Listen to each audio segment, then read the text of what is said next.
اور ان کو اپنی صفوں میں لانے کے لیے ہمیں اپنی عادات تھوڑی سی چینج کرنی پڑیں گی، تھوڑے سے اپنے سسٹم کو کھولنا پڑے گا، ان کے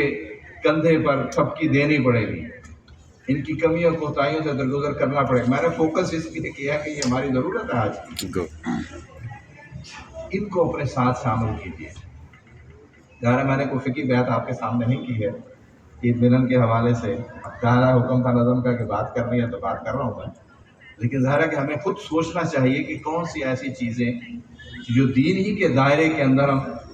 تہذیب کے ساتھ اختیار کر سکتے ہیں، ہمیں کرنی چاہیے۔ ہمارے یہاں ایک دفعہ ریاض کے اندر اسی طرح پکنک کا ایک پروگرام تھا، وہ سال کے اندر ایک پکنک کا پروگرام کرتے تھے جس میں سارے جو ہماری شورا تھی یا جو ارکان تھے ان کی ساری فیملی پورے دن کے لیے آ جاتی تھی۔ کھانے کا انتظام بھی باہر سے ہوتا تھا، باربیکیو بھی خود بھی کرتے تھے، بچے بھی آتے تھے۔ تو اس میں طے ہوتا تھا کہ کوئی بھی نوجوان یا بوڑھا یا بچہ فارغ نہیں بیٹھے گا۔ کرکٹ کھیلنی ہے تو ابا جی نے بھی کھیلنی ہے، بھلے کہ کرکٹ کھیل کے گیند کو ہم شاٹ لگا سکتے ہیں، کرکٹ کی مثال دے رہا ہوں، یعنی گیمز ہوتی تھی مختلف قسم کی، تفصیلی تعارف ہے، گپ شپ ہوتی تھی، بچوں کے ساتھ انٹریکشن ہوتا تھا، خواتین اپنے پروگرام کر رہی ہوتی تھی، تو ایک لائیو ماحول ہوتا تھا کہ بھی یہ ایک ثقافت ہے، ایک تہذیب ہے، یہ لوگ کچھ کرنے والے ہیں، یہ اس طرح آپس میں ان کے تعلقات ہیں، ان کی گفتگویں ہیں، ان کے اخلاق ہیں، ایک دوسرے کو کیسے پیار سے محبت سے پکارتے ہیں بلاتے ہیں۔ یہ ساری ایکٹیویٹیز ہم بھی کر سکتے ہیں، لیکن ہم وہی گھوم کر کے کرتے ہیں جیسے آج آپ قابو آ گئے ہیں کہ ہم ایک تقریر سنا دیے اور اب آپ کھانا کھائیں گے اور چلے جائیں گے۔ تو ظاہر ہے کہ اس میں کوئی اٹریکشن نہیں ہے۔ امیر جماعت کل بھی میری ملاقات ہوئی تو انہوں نے برسب اپنا اجتماعی پوچھ لیا میرے ضلع ملتان سے کہ بھی جو اسلامک سینٹر ہے، آپ شاید آئے ہوں گے، اس میں جو صوبے کا دفتر ہے، اس وقت وہاں بنو قابل کی کلاس بھی چل رہی ہے۔ انہوں نے پوچھ لیا کہ ابھی دفتر میں کوئی کھیل وغیرہ کا انتظام کیا نوجوانوں کے لیے، تو انہوں نے کہا نہیں کر رہے ہیں۔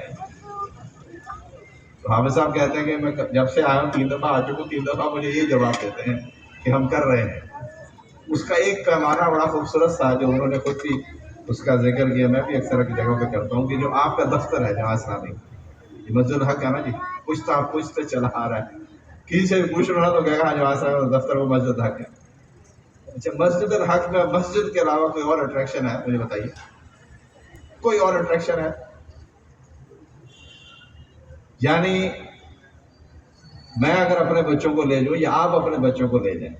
اور آپ ان سے کہیں کہ بھی ہمارا اجتماع ارکان ہے، یہ شورا کا اجلاس ہے 2 گھنٹے کا، تو بچوں آپ یہاں بیٹھو،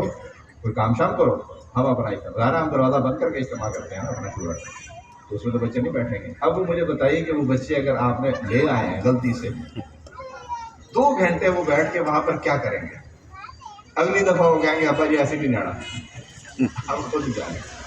اس لیے کہ ان کی دلچسپی کا کوئی سامان اس میں نہیں ہے۔ حالانکہ ہو سکتا ہے نا کر سکتے ہیں،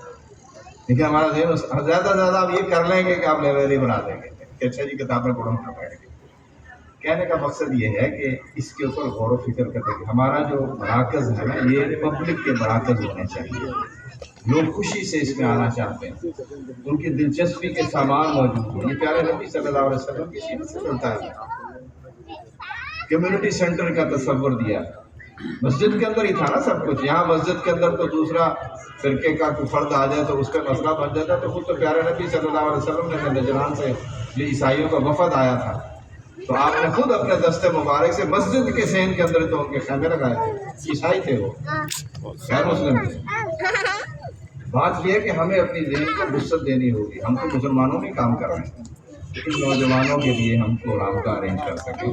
میں آخر میں اپنی بات کو سمیٹ دیتا ہوں، 9 بجے تک مجھے کہا تھا کہ ویسے آ گئی ہے، 9 بجنے میں 1 منٹ ہے۔